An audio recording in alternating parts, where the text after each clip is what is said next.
You need to see that, brother? You're good, you're good. Thanks, man. What's up, everybody? I'm Z-Wade, the Z-Wade and Z-Wade Photo, and I've got a brand new camera. I was going to get it used, but KEH kind of screwed me around. I'm upset, and so I said screw it, and I just got one locally, brand new.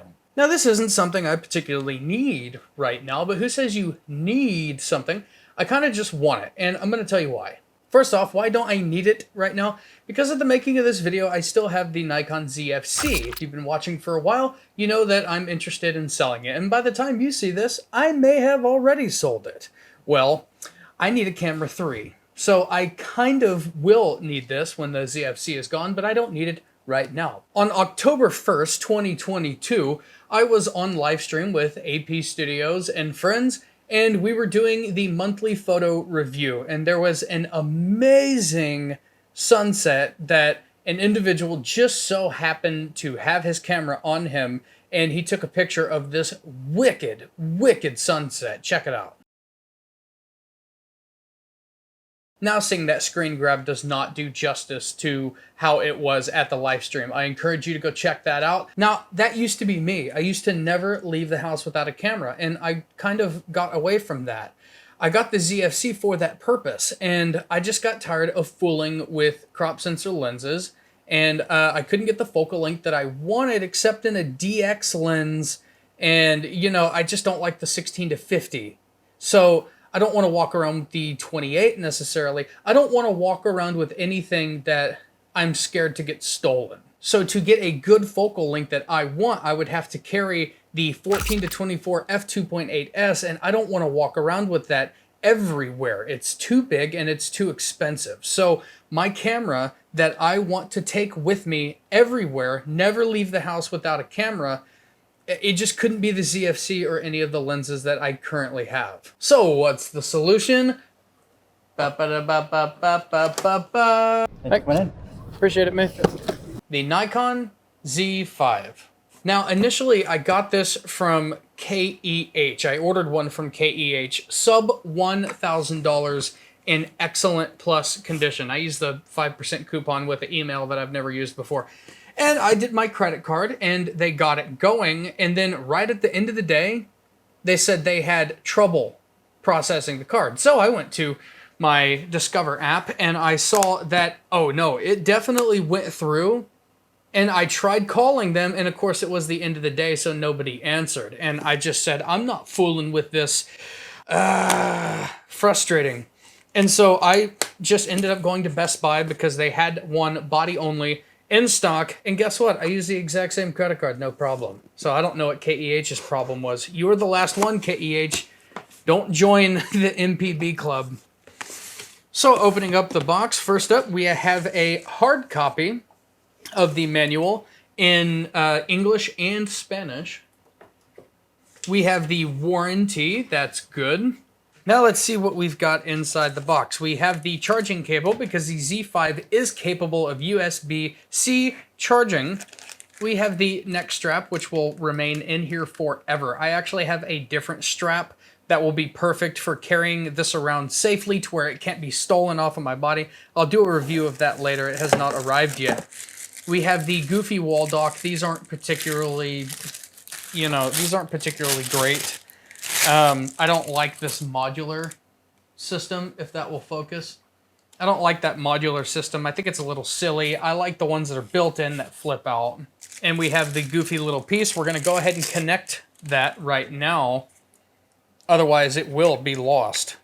Moving on, we have the EN-EL15C. Cool, they gave us a C. And getting into the good stuff here, there is the Z5. We're going to put this stuff back.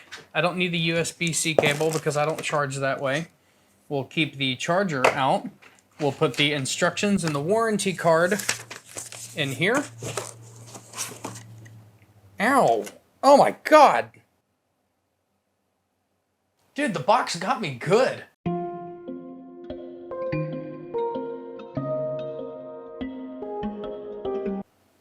Son of a bitch. Let's go ahead and get this out real quick so I can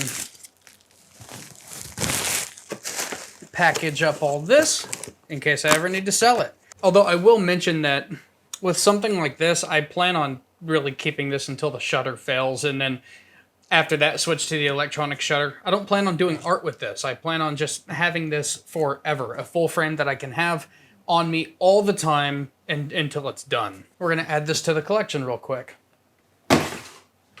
Kidding, I'm not wasting time doing that. So I have actually shot the Z5 before. I have videos right here. Check that out. And also this one right here if you want to see some images. And I really liked this camera.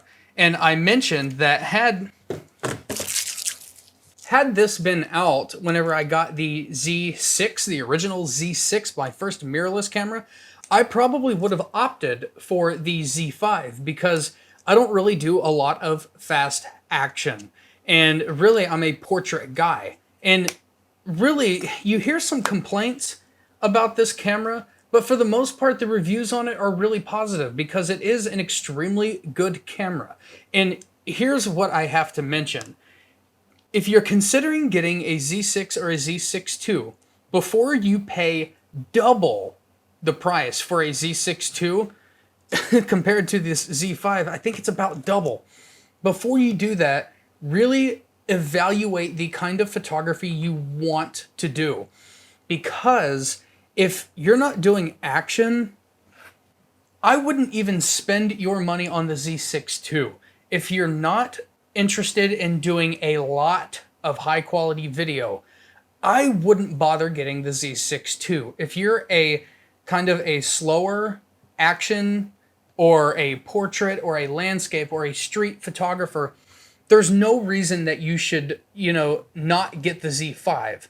The Z6 II would be too much for really what you want to do. It's a full frame sensor. The files look like Nikon files. They look like Nikon mirrorless files, despite the fact that people like to say, oh, it's just a D750 sensor. Well, the D750 sensor was a really good sensor, but this is also not the exact same.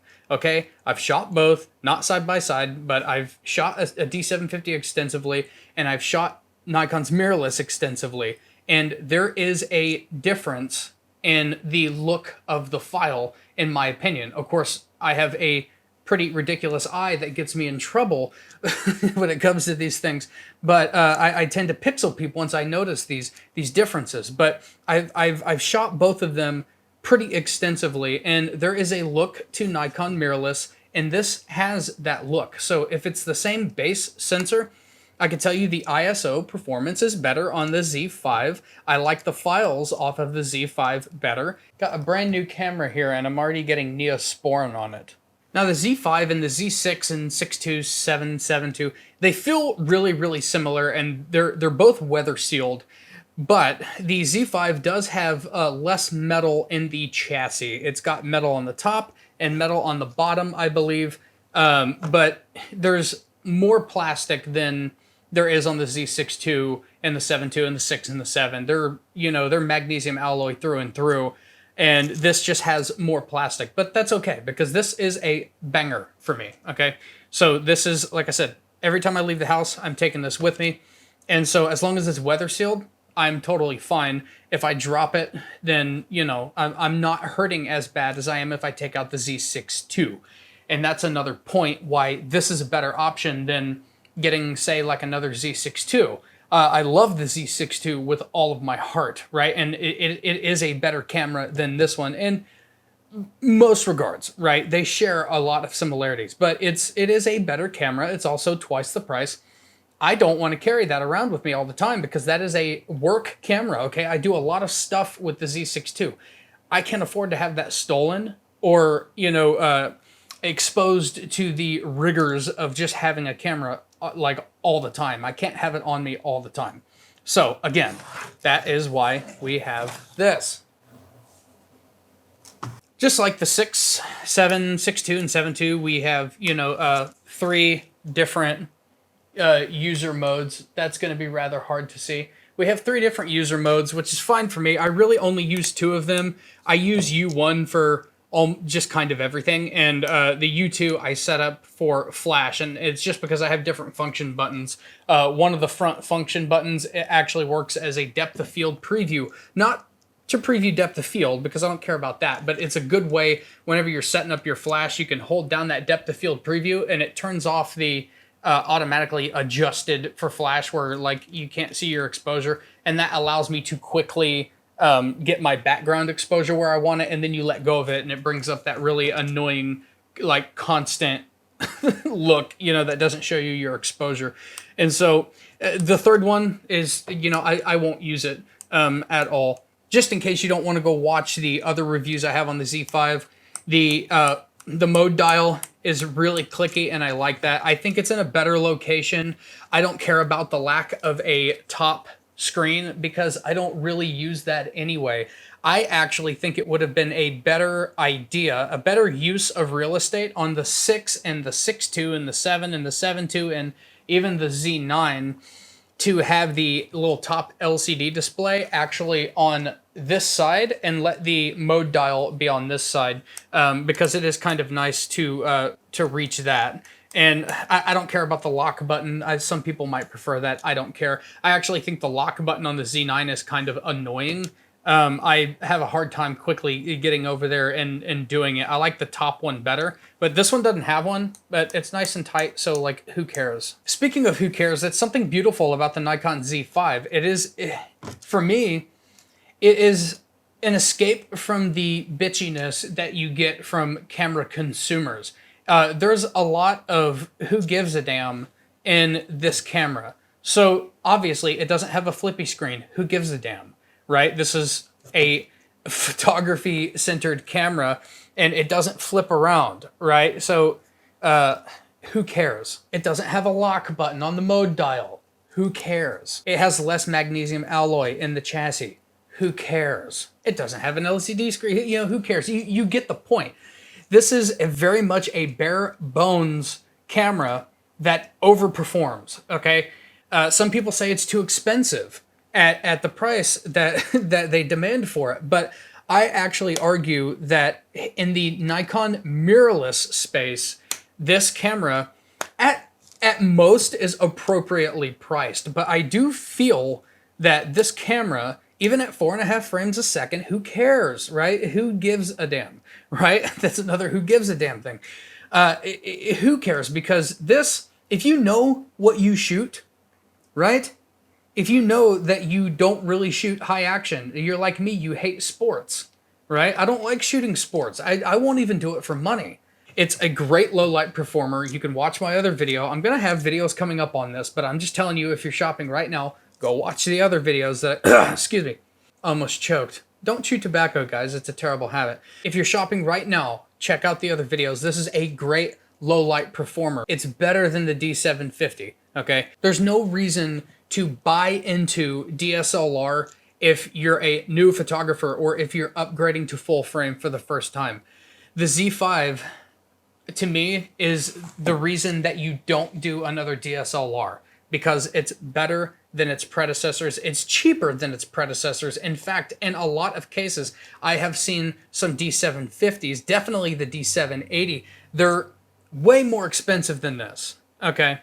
And if you want to get this used and save some money, like I said, excellent plus condition, sub $1,000 if you get a 5% coupon on KEH, okay? As long as I don't play you around with a payment like they did me, you can't really beat that, right? And you pair this with something like the, something like the 28mm f2.8, either the SE, this is the SE, or the non-SE version, and my Atomos died, and so I have no idea if that's in focus, so camera one it is. You pair it with something like that, and you're in Nikon mirrorless full frame. This is an awesome lens, but what lens do I plan on taking with me everywhere? Well, let me show you. The Nikon Z MC 50mm f2.8. I was about ready to sell this lens because I haven't really used it that much since I bought it, because I didn't really have a camera to carry with me everywhere all the time, which is kind of what I was going to do with this, because this is a bit of a Swiss Army knife of a lens. You know, obviously it's a macro lens and it does that really well. It's nice and sharp, and it, you know, it has good colors and good contrast, and it's also, you know, 50mm is perfectly appropriate for portraiture and street photography. It's a little you know, 35 or 40 would be a little bit better, but that's okay. Just step back a little bit. So this is going to be my everywhere lens. So I don't need to get rid of that anymore. I didn't like this on the ZFC because the 1.5 crop factor on that makes it a little too long for general use, right? It's less of a Swiss Army knife at 50 plus 1.5. I have a feeling this video is getting a little long, so let me know in the comments below what you think of the Z5. Later. That's a done deal.